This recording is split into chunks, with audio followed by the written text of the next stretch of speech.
Hi there, I'm Dr. JOYLYN, and welcome to Power Hour. I forgot to flip my screen, so my shirt says Happy AF, in case you can't read it backwards.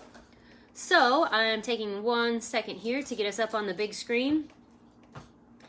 And I am so excited to talk to you today, realizing that last Wednesday, a week ago, we were having to take care of some, real life stuff.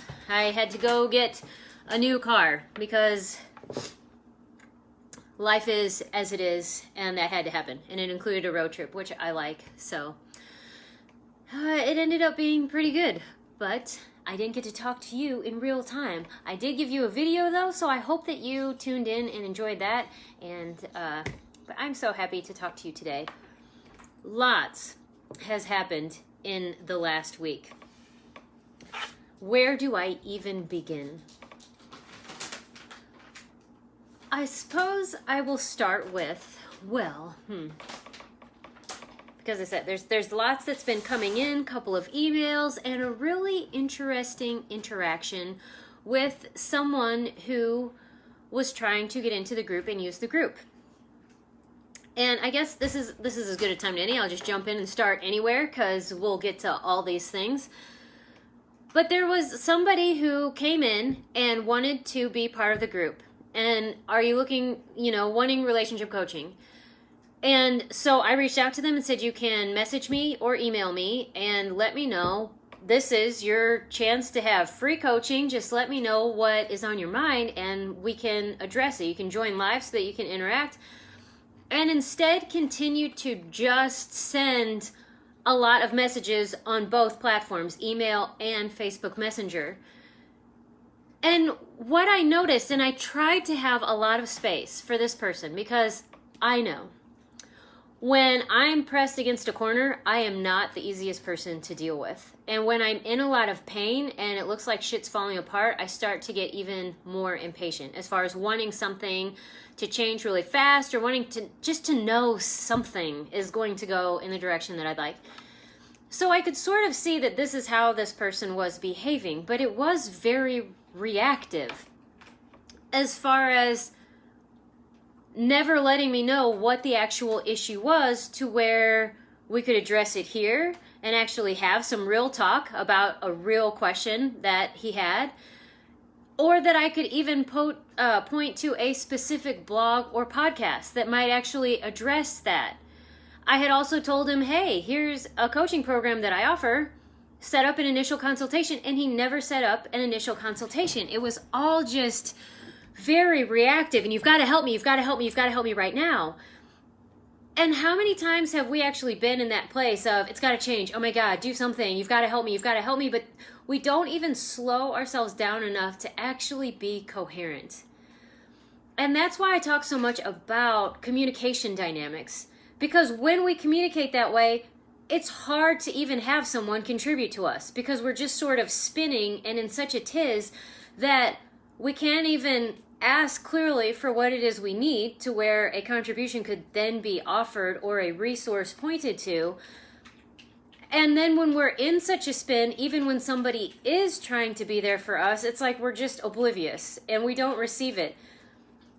And what also happens is then, like with us spinning that way, you can imagine like in physics, when a tornado, it creates a lot of wind that, they can actually suck in. But anyways, to actually start pushing that contribution away.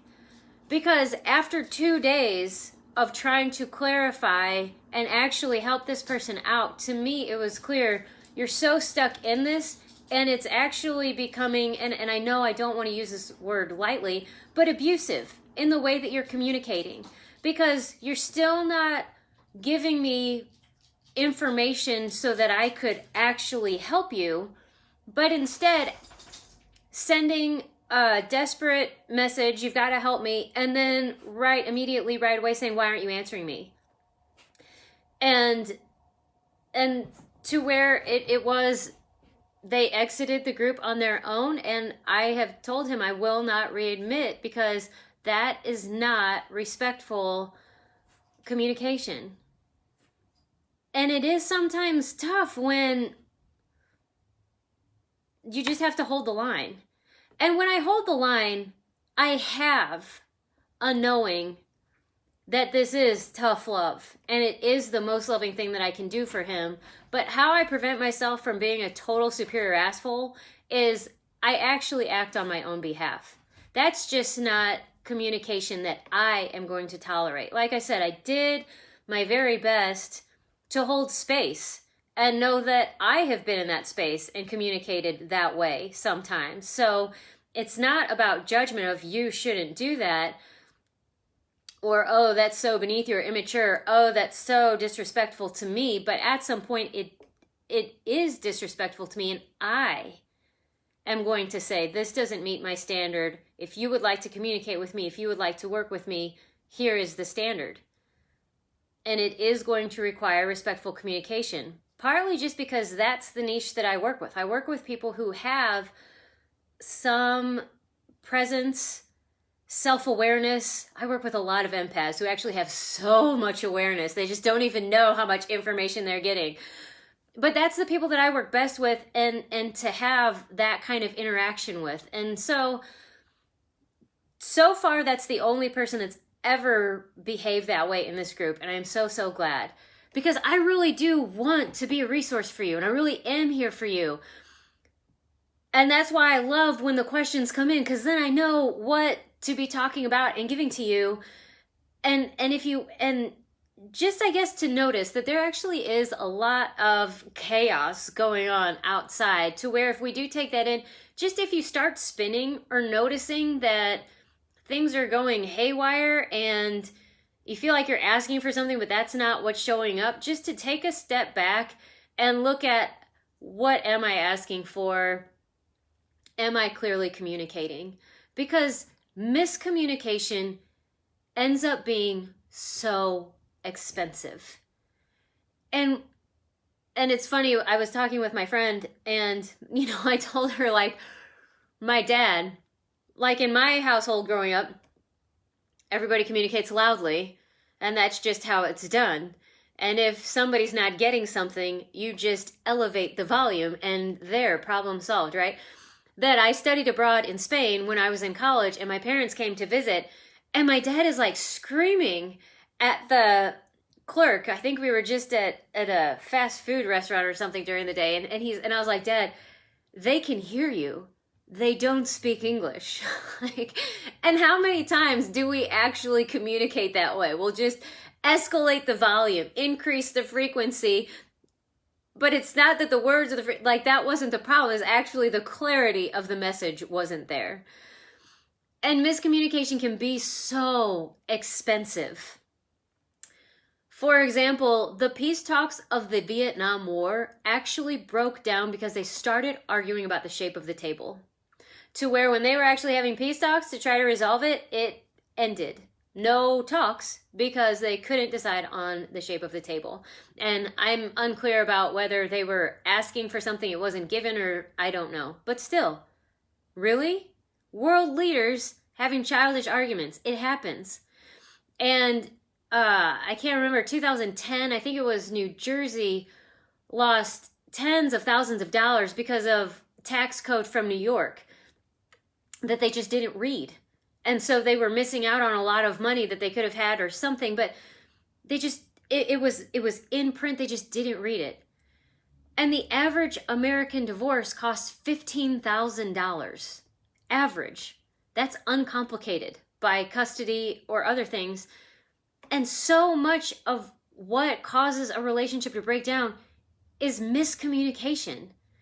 It's refusal to listen. It's not being able to speak effectively so that you can be heard. And both of those are going on for both people. And when we get into these hurt and stuck places, the pain just speaks. And it's loud and it's brash and it sometimes doesn't even make sense. And that then tends to be the level that we operate on the daily. And so it's no wonder that it starts to go downhill and nosedive. So that is why I so much talk about communication, as far as sometimes it is simple, not always easy, but simple adjustments and corrections to how we are communicating, becoming aware to how and what we're communicating that can really have a huge impact on our happiness and the health of our relationships, including our relationship with ourselves. So when I emailed him, whether he read it, understood it, I think not, because I still kept getting requests until I learned how to block that. I asked him, I said, please examine your behavior.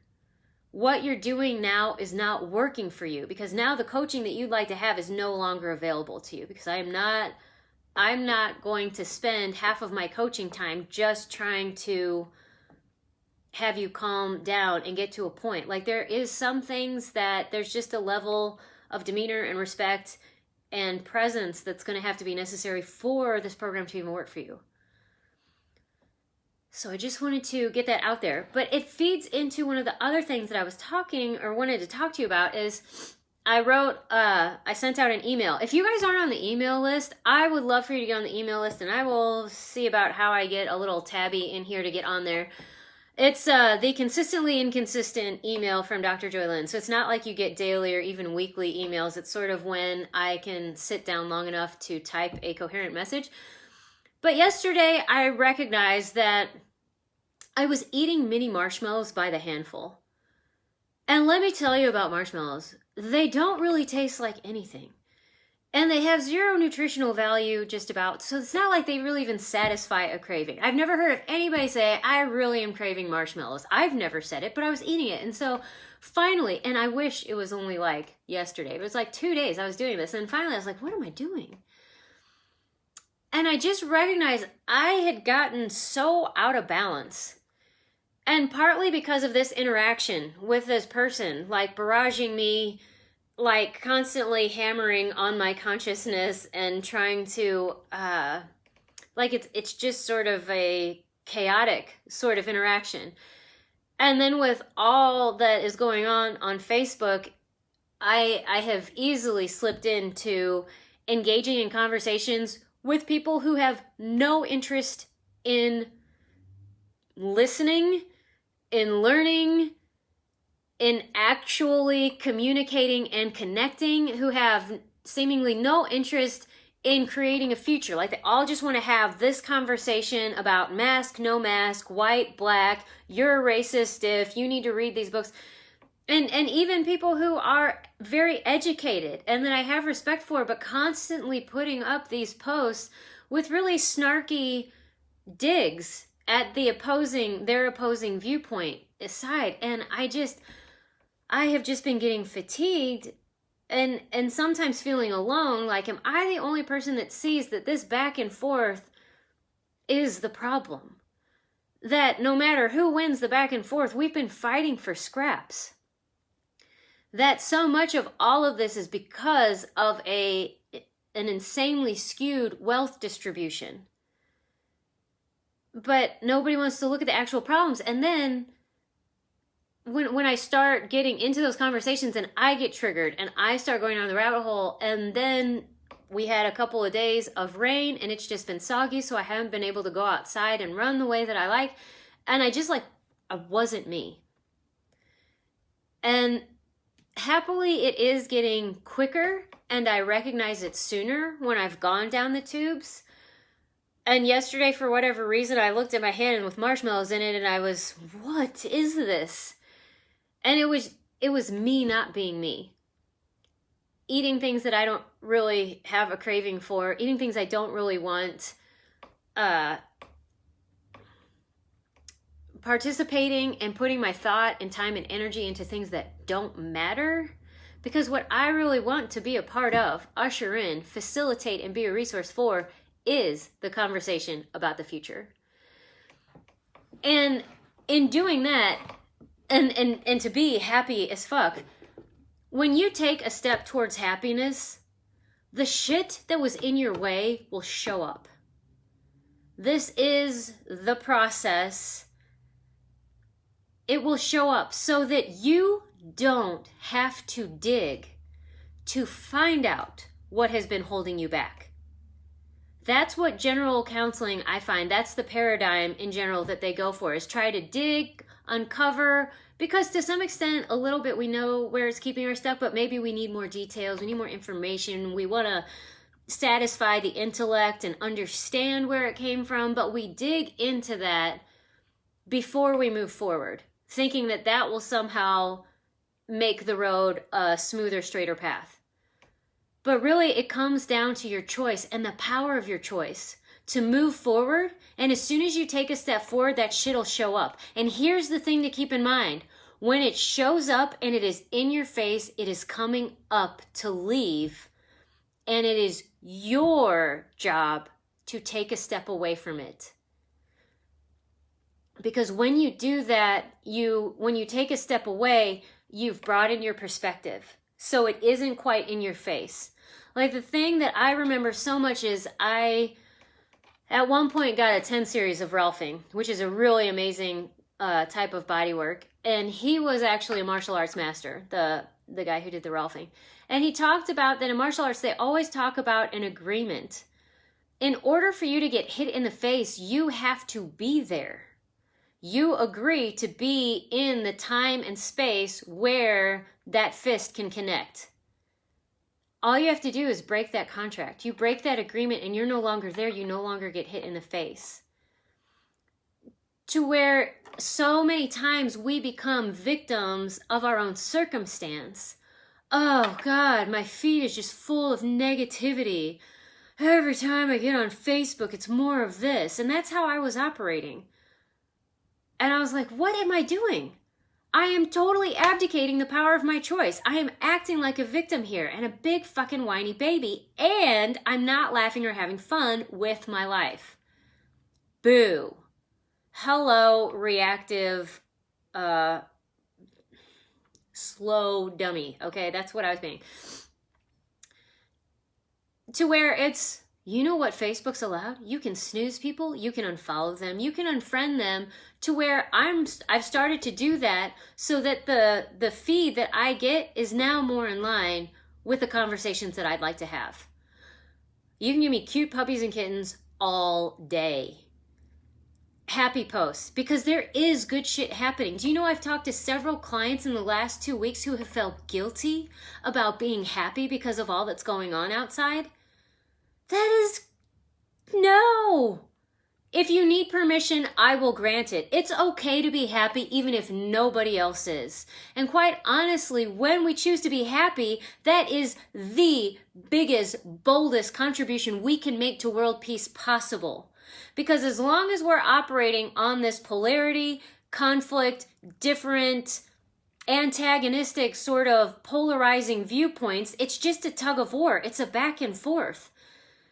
We're not going to get anywhere with that planar model. That's two-dimensional. We have to transcend. And how you do that is to raise your vibration. And love is, it's high. Gratitude, calm is higher. Happiness, these are all raised frequencies. To where when we actually choose those, what happens physiologically, our brain waves change. We have more access to the creative parts of our brain. So we're not just stuck battling the same thing. All of a sudden there's like an aha, let's try this. And we also have a broader scope, because when you're in stress, beta brainwaves, you get the tunnel vision. It's part of the survival mechanism. But when you choose and say, hey, I'm going for thrival instead of survival, and it's funny that even what we're fighting for survival from is just an opposing viewpoint that's not even real. But once we say, hey, I'm going to step back, I'm going to step out of this, that step back, that step out of your own cesspool pit emotional addiction dance that we've been doing, as soon as you step out of that, you have a broader scope. You have more awareness to where more win-win is possible. And you can see it. And then just don't do what I do and then wait for validation from the outside and say, I guess I'm imagining things. I guess I'm stupid. I guess I'm insane because it seems like nobody else is seeing this. I must be wrong. That is a very, very characteristic move by empaths. Is we look outside for the validation of what we know and see inside, and that is how we stop ourselves all the time. And in the 90-day relationship model, we work a lot on knowing that you're an empath and you're getting so much information and you can see a lot and handle a lot of information that doesn't make sense for you to know, but that it's real, it's true. And so to stop fucking yourself by looking outside for the validation, because there are quite literally things that you can see and that you're aware of that other people aren't. And that's happening. And then what we can do is ask for people who can hear us, for people who can join us, for people who can contribute to this conversation and these actions, because they are there. There are people who are waking up, who are looking at, okay, the system is broken. People are hurting. What's next? How do we create a life and a future that is beyond not this? And if it's not this, what is it then? And there are people having those conversations, and find them. And you will see how your body changes and how there's more laughter in that conversation, and the conversations just flow and dovetail into different things, and it's just fun, and you feel lit up from that. It's possible, it's available. We just have to recognize what's happening, and then it becomes available. And I talked about tangoing with the emotional addiction, and when you take a step forward, what was holding you back will present itself. This very weekend, some events occurred that really made it so abundantly clear. It's like the blue pill. You can't go back. That there were dynamics in my marriage that were not working. And it got to the point where even in a calm space, the what next was, I said, I'm not going to fix this. What we're working with is being propped up by good memories, and it's not working. It's not sustainable. I am not going to fix this. Fix the light here. It's a funny looking light. Oh, whatever. But, and just being clear. And what does that mean? Most people then traditionally say, okay, I guess we get divorced then. And we sort of knew we could see a future together, but that the vehicle we were in was not going to get us to that future. Like I was talking to my friend, and I was like, if you want to cross the ocean, you don't get in a go-kart. You are not going to be able to make it across the ocean. So that if we are going to get to the future that we have seen and outlined together, the marriage that we were in actually had to die. And so we said, okay, that's what let's do that. We have no idea what that means. We know that we are creating a ceremony, and we are going to burn the vows that we wrote for each other on our first one, because it's got to die. The memories are still there, and they're great, and it's good. But then the very next day, and I don't think it's a coincidence, but I went to start my car, the car that I went and bought last week, and it didn't start. It wouldn't start. Battery, radio's on, click, click, click, but it won't turn over. Oh, wow. This normally blonde-haired, blue-eyed Whitey became the Incredible Hulk. I may have actually turned green. The rage was impressive, scary, and it was just.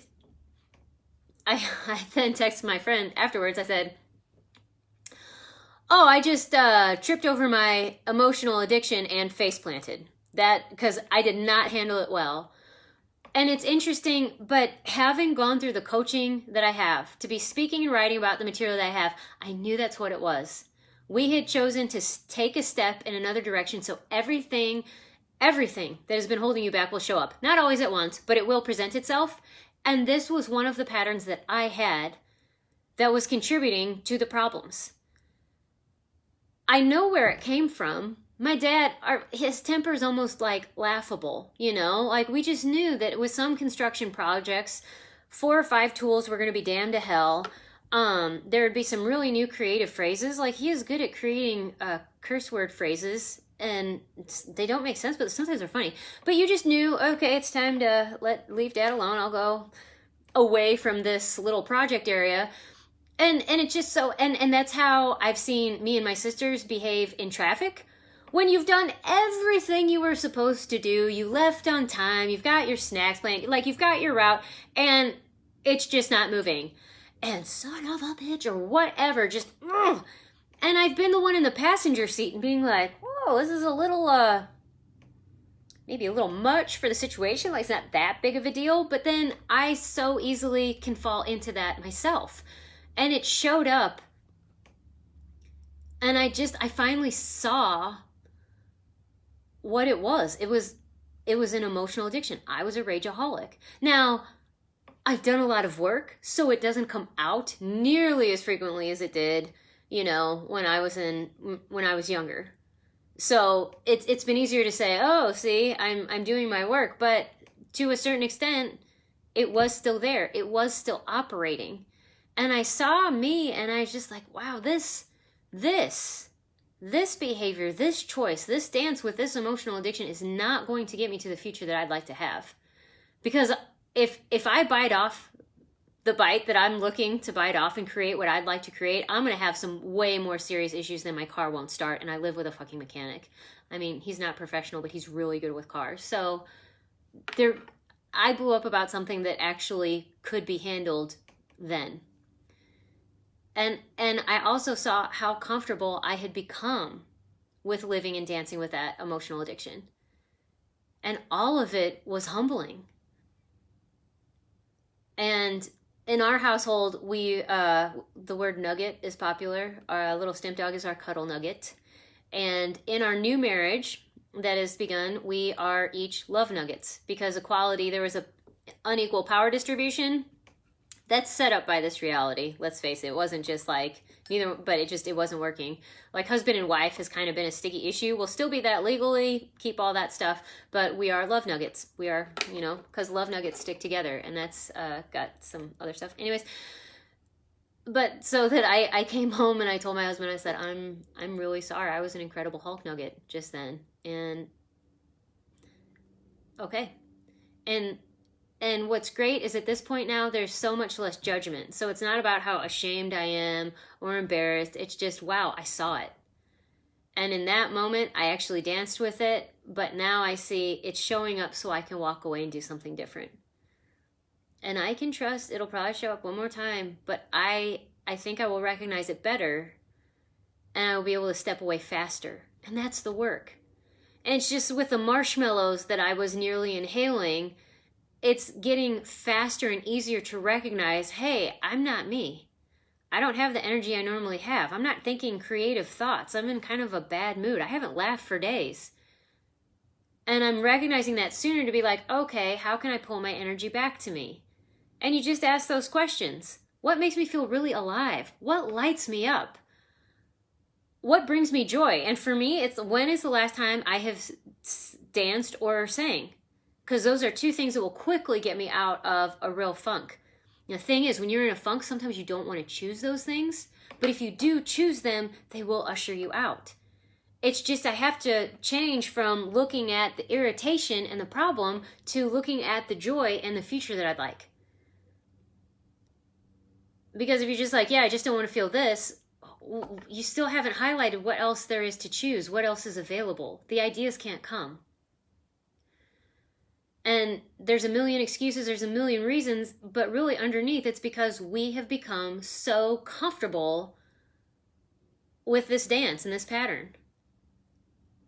But we have nothing to gain by lying to ourselves, minimizing it. We also don't get anywhere by overly exaggerating and shaming ourselves for doing what it is, but just to recognize, okay, this is what my choices up to this point have gotten me. And now let me put more energy and attention, thoughts, questions, journaling, whatever it takes. Let me put more attention and energy into what I would like to have. And then start asking questions like, well, how do I get more of that in my life? What is it that I used to do? And here I'm going to have to, I have to give the phone some juice. Whoa. Whoa. Down to 10%. That's not going to get us through.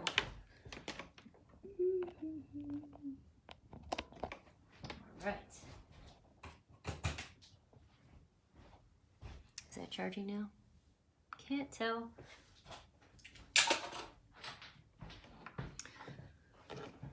Well, if this cuts out, it's because I put in the wrong power cord and something's not working, but hopefully that is going to work. So I just looked at my computer screen. If there's any questions coming in, but I was like, oh, I'm gone. I was just gone there. So that is a lot of what has been coming up over the last week, and especially highlighted in the last 2 days. And flowing from that, and concurrent with that, I started a podcast, super stoked about this, Real Talk with Dr. JOYLYN. It's the Happiness Clinic podcast.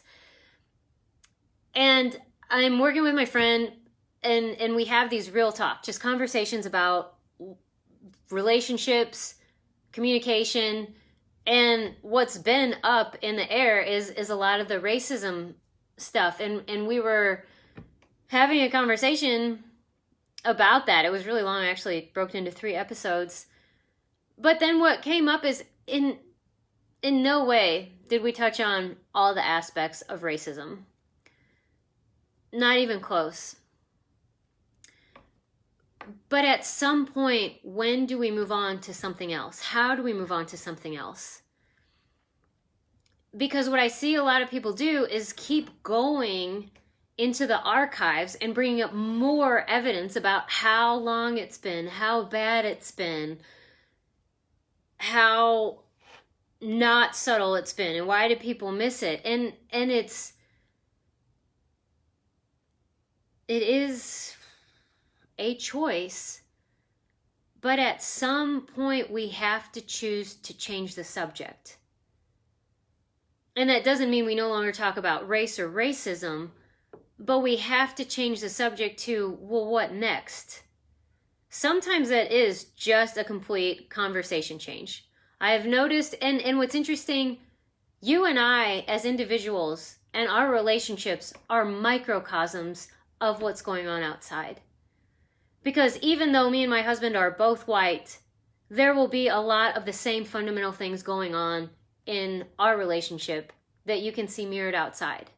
People not listening to each other, us being so concerned about being right and having our point of view heard, going into the past for looking for evidence to present. And let me touch on this real quick. Your point of view creates your reality. Your point of view creates your reality. Your reality does not create your point of view. So these things that we call evidence are actually things that we have pulled in to our lives rather than them actually being evidence that something is happening. Let me highlight this. When my husband goes on trips, if he likes to go camping or mountain biking or snowboarding and he wants to go overnight or something, inevitably it happens that we will agree that this is fine. This is great. You go have fun. I need the house to myself. It's a win-win. No problem, right? But he takes something that I need with him. The dog's leash, it's been that 4 times. This other time I was going to record a podcast, he took the microphones that I needed to record them. It's always something. And then my car did its little thing while he was gone. And it was, just a very stressful, and he's unavailable. And he keeps saying, why do you always need me when these things are going on? Like, this always happens. And to me, I'm like, yes, you keep taking things that I need. We've actually agreed this was a win-win. I was happy to let you go. I was happy to support you in your endeavors. And I was going to get some time and quiet space that I needed. Like, how I did not create this. You did. You keep sabotaging. And he does. He has a point of view. It's weird. Who he projects onto me is some ex-girlfriends and things that I'm always trying to take his time. I'm trying to diminish his ability to be him and do his thing. Like, that's part of the old marriage that was like, this is bullshit, it's gotta go. But I know that not just one side could create that. There was this dynamic because both of us were really being impacted. And after that rageaholic episode, I actually went for a run, got the car started, went for a run. And that's why because that's where a lot of clarity comes, that I had a point of view, I don't want to trust you. That is a scary place and a lot of vulnerability, that I went there with my first love and trusted him head over heels, all that, and my heart was smashed. And I don't remember saying, I'll never trust anybody again, because if anybody said that, I was like, well, that doesn't sound very fun. Sounds like a life of mistrust. That's not very fun. But I had something deep, and maybe it happened before then. Maybe I brought it in from a past life. I don't know. But I saw clear as day, I don't want to trust you, so the universe delivers that and has situations where I need you and you're not available. So there's like, this is how the universe works. It's delivering both of us saying, yes, your point of view. Yes, you get that. And that's how it's showing up, to where it's like, okay, we have to dismantle and deprogram and reevaluate the points of views that we have, because that is not going to get us into the future that we'd like to have. I am going to have to trust. It is going to be scary. That's a lot of vulnerability to trust somebody to that extent. And we have a lot of trust, so it looked actually pretty good, like it was good enough, but it wasn't. I was still holding back from myself and from him. And him doing the same, really not trusting me to be someone who actually contributes to him. He likes to think that he can do it all on his own, and he's kind of like the lone wolf type. But he's really loving and cuddly, so that's not who he really is. Do you see how we disguise these points of views? And we disguise our emotional addictions? They're just sneaky. All they are is programming, but here's what. They are addictions, they are habits, and they don't extinguish themselves.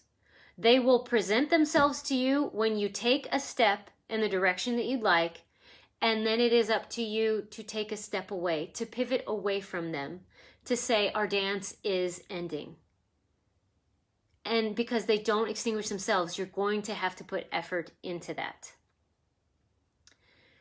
And sometimes what that takes, and bringing this all together, is changing the conversation. I'm going to have conversations that engage and enliven and energize my future, instead of having conversations that are looking to the past and bringing up evidence and pulling my past into my present. I'm going to actually have to change this conversation, the entire content, because at this time it's too emotionally charged and I'm too likely to go into the past and into all the hurt and pain and anger, that I actually just have to change the conversation. And that's actually one of the things we had to do this weekend. Is my pattern is that when he apologizes, I will remind him of what he was apologizing for. Because it's just sort of like I either don't feel like he's sorry enough, or I just don't really know where to go from there. And the conversation like about this, so I started over again and we're back to the same conversation. He actually does the opposite, and we will be moving along and things will get better and he will apologize again, but it brings us both back to that conversation and reminds me of the pain when I thought we had actually already apologized, received, started the reconciliation, and then he like rewinds and puts us there. So it can show up in a lot of different ways, to where we actually had to agree, okay, we're just going to change the conversation. This isn't over because we haven't gotten it all figured out, but it also needs a little bit of space to breathe. And then as we take more steps, some shit'll show up, and some of it, like, that was just mine to deal with. It wasn't really anything that we needed to do together. That was like, oh, that's my piece. Okay, I see that. But being willing to see it, acknowledge it, and then continue to move in the direction that you'd like. And that is what I want to be part of. That is what I want to contribute to. That's what I like to talk about. And in that, there is so much more fun. And the shit's going to come up. So it's not like spiritual bypassing. We're not just going for happy feelings and smothering our pain and love and saying, shut up, look at this. You know, it's not the distractive type. It's actually authentic happiness. We're going to have to look at the shadows, to open the closet door and face them. But we don't have to clean out the closet in its entirety before we even decide to move forward. I know I have lots of metaphors in here, and I'm just trying to get it very clear that you don't have to dig in before you take a step. When you take a step, what's been holding you back will present yourself, and that is when we will look and do whatever it takes, whatever is necessary to get yourself untangled and unsnared from that, so that you can continue on your journey to higher levels of living and loving, more laughing together, having more enlivening conversations, pulling in a new group of people into your life that say, I love what you're thinking, I love where you're going, oh my goodness. And it just starts to build. And then that's when we're in the creative process. We're not reacting to shit all the time. We're actually creating.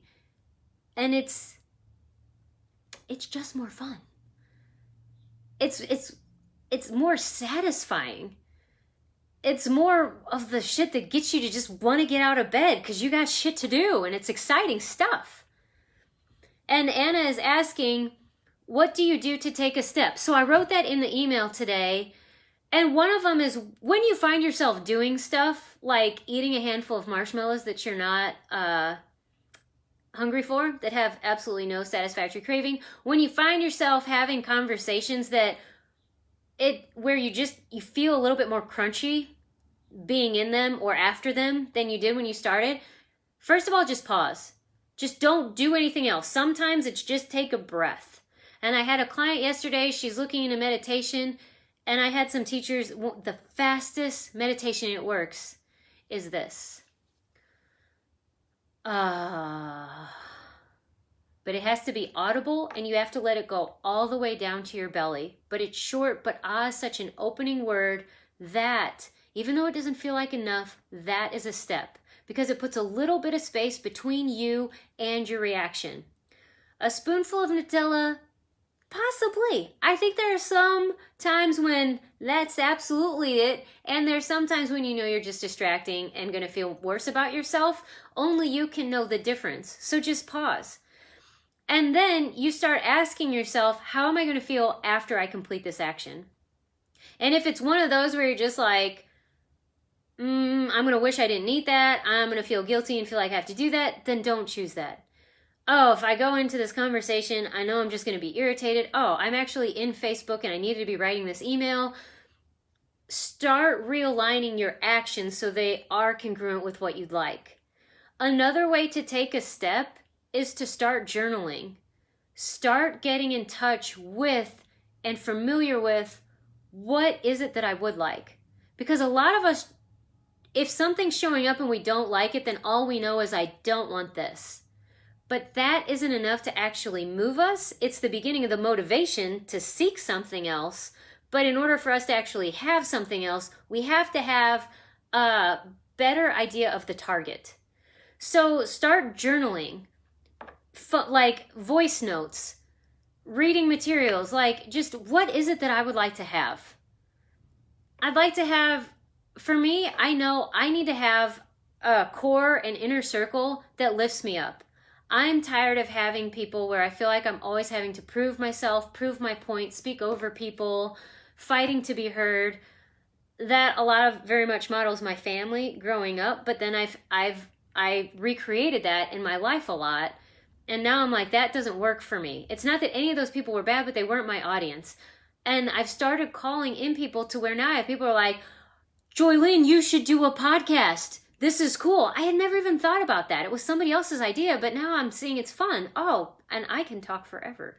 So, good match. But I have more people who are there lifting me up and who are more receptive to the contributions and willing to ask for me to be there for them, which is also something that I really want. It is so gratifying to be able to contribute to people. So start, like, what is it that I would like? And if it's something with your body, it's not just what's the number on the scale, but what would I like to feel like? when I have the body that I really do feel comfortable in my own skin, what's actually different and how do I actually feel? How will I know that I get there? Because a lot of times the numbers are such a small piece and often so judgmental of a piece that they don't really motivate us that well. So how will I feel when I have this? If it's a career move, how will I feel? Who do I have to be in order to have this? If you're an entrepreneur, you're almost on the daily up against your own limitations about who you think you're supposed to be for other people, who you want to be, how you want to show up, what's right, what's wrong, is this going to help, is this, and it's a lot of mental chatter. But who are the people that I admire the most are the people who just are willing to make a choice and roll with it. That doesn't mean they're going to, once they recognize it's not working, then they don't fight harder to make it work. But that they're willing to go take imperfect action, but take action that they think is going to move them in that direction, and then readjust and course correct as necessary. The people who stay there and absolutely require absolute perfection before they do anything are usually the people you never hear of, and where I've been for a lot. Because I just, I want to avoid criticism, I want to avoid ridicule, I want to have something that I'm proud of. But to some extent, it's just like, okay, really, it's me. What do I want to deliver? What do I think I can deliver? How can I do this to the best of my ability? And then just do it. Criticism be damned. Who cares? It's not even real. It's not even real. So what is it that I would like? I'd like to be a badass and be one of those people who are just like, yeah, I chose it. There it is. We rolled out. Whoops, that didn't work. Guess we won't try that one again. Oh, look at this is working so well.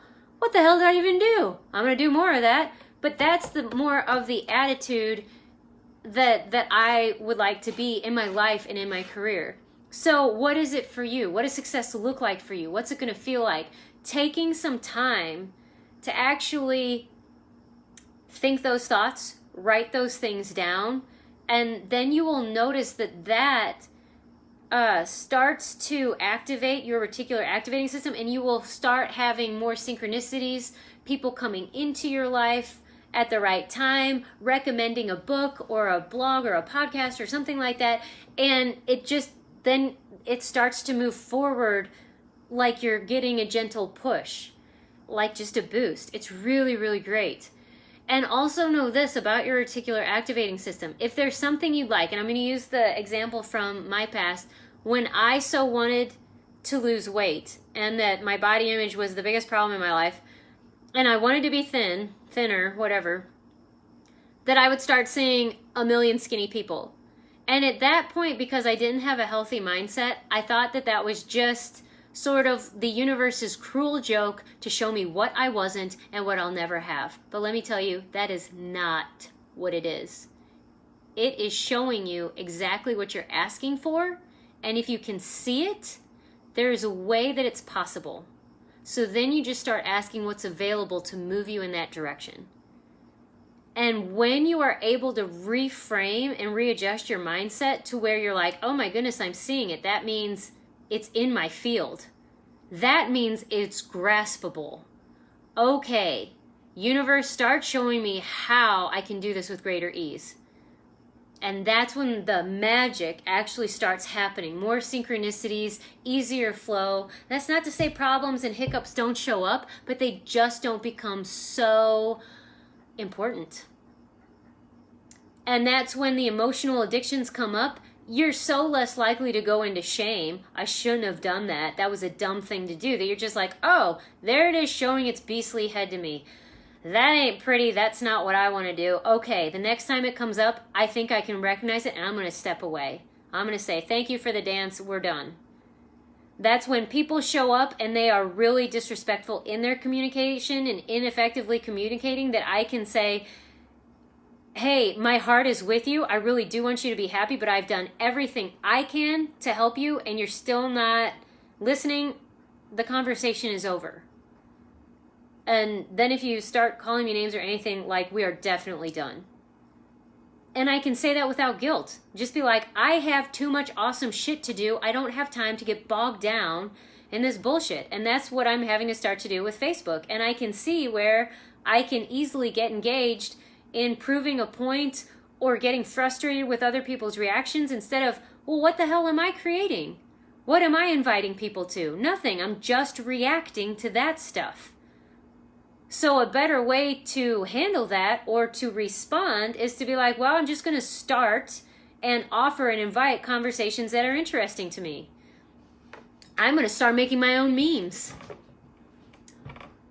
I actually think the cute little post that I had, I'll share it with you guys too when I'm done, about the marshmallows, the blog that I wrote. It has a cute picture, I think, adorable. But that is just to say, notice what you're doing. That when it's incongruent, just don't move into that further. Just take a breath, a pause. That is a step. It actually is a step, even though you're like static for a second. But it is allowing that space. And then start asking, what can I do instead? What else is possible? And then in the free time, making time, prioritizing time to energize your future and get some familiarity with what it's going to feel like, who you're going to be, what you'd like. And it's going to start going from there. And then I do invite you, if you would like more, I have a podcast. I'll put the link up with this post as soon as I'm able to edit that. I'll give you the link to the podcast. My blog is there. I love it when you guys write emails and message me, because then I have something to write about. I do really well with prompts like this, but then I could write a blog or have a podcast or this power hour that is more tailored to information that you would like to have right now. So definitely feel free to message me, ask a question, throw it in here. That helps me out a ton. But I do have blog, podcast. I wrote a book, The Goddess's Guide to Breakups, which I think is, we are breaking up right now with an old power structure. And that guide can actually be used for this, for how to flow with the process with greater ease. And then if you're ready to go, and you're like, I want more of this, I definitely need more of me in my life. I just want to have this on hyperdrive and quantum leap into a different future. Let's do the 90-day relationship remodel. It's awesome, if I do say so myself. It's video modules with a worksheet and then weekly individual coaching. You move so fast. My client, one of them, I just spoke with her yesterday, and she's blowing me away with how quickly she's moving. And I mean, my heart is happy. And I'm just so happy that more of us are waking up. More of us are taking the call and saying, yeah, if I am going to be the change I'd like to be in the world, I got to know who I am. I have to change my relationship. I have to start challenging my own limiting thoughts about who I am and what I'm capable of. And when you do that and remodel the relationship you have with yourself, all of the other ones start to reconfigure around that, to where the relationships with family, with your partner, with your job, with your body, they all start to reconfigure and move in the direction of health. And if there is something that's unsustainable, it falls away. But you no longer fall to pieces. You just recognize that something couldn't be supported by the new upgrade. But you know, because of this 90-day relationship remodel, you have confidence to know, I'm going to be okay. And this change is happening. The bullshit showing up for me to take a step away from it, and some of these things falling away is because that's what has to happen in order for me to have more of me and greater in my life. And me being me. Because when we are truly ourselves, we are more loving, more kind, more confident, happier to contribute to other people. So we lift people up instead of being competitive and envious. We lift them up and it's authentic. And we're able to recognize other people's contribution and strengths without feeling threatened or insecure. That's so cool about them, and that's all there is to say about it. That's so cool about them, no longer shadowed or followed by, oh, I wish I had that. It's just a different way of being, and it's just elevating. And I would love to work with you on that. So spoonful of Nutella, always a tasty option. 90-day relationship remodel is like the whole shebang. Just gonna put that in there. So, all right, we are there at the end of Power Hour. Thank you so much for sharing this conversation with me. I love talking to you guys, and I miss you when I don't get to, which sadly will actually be next week. I will make another video for you because I do want you to have something to watch. I just have a little, I help some friends out at a winery, and it's kind of fun, so I'll be doing that, but it just so happens to be at noon on Wednesday, or the whole day. So I will pick up again the last week of June. I'll put something in here for you guys to have next week, but definitely message me, give me your questions, let me be a resource to you, and I can't wait to talk to you again soon. Have a good one.